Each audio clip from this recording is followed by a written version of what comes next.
May tuturing na isa sa pinaka-epektibong paraan ng pangangampanya para sa susunod na eleksyon ang paggamit ng internet.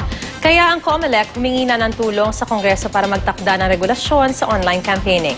Balitang hatid ni Victoria Tulad.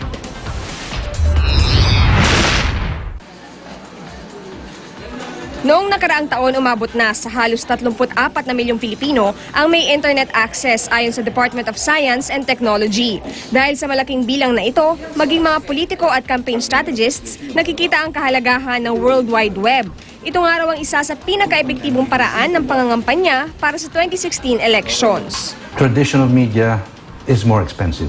Samantalang social media, libre yan eh. Ang daming advantages ng social media na in-offer. For one thing, it's personal. Number two, it's instant. Bukod sa paggamit ng social media, inaasahan din na maglalagay ng advertisement sa iba't ibang websites ang mga kakandidato. Dahil dito ang Komisyon ng Eleksyon sumingi ng tulong sa Kongreso para gumawa ng batas na magtatakda ng regulasyon sa online campaigning. How much are these ads costing to make, and those costs have to be reported para patas-patas tayo. Just like violations of other campaign rules, and that would be an election offense. Noong 2013 midterm elections, unang naglabas ng resolusyon ng COMELEC para sa online campaigning.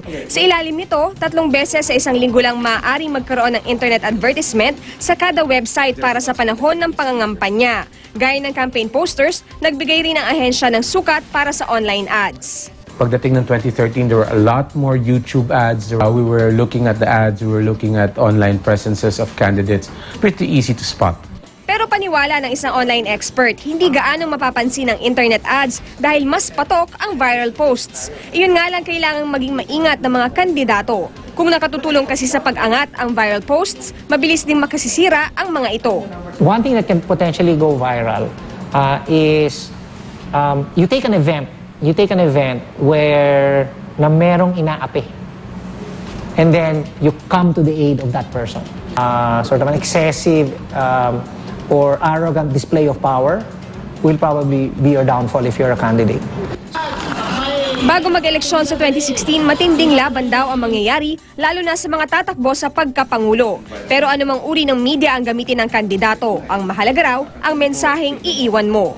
Ang hinahanap nila, hindi na yung traditional politician eh. Sinasabi mo, don't we deserve something better than the usual? Victoria Tulad, GMA News.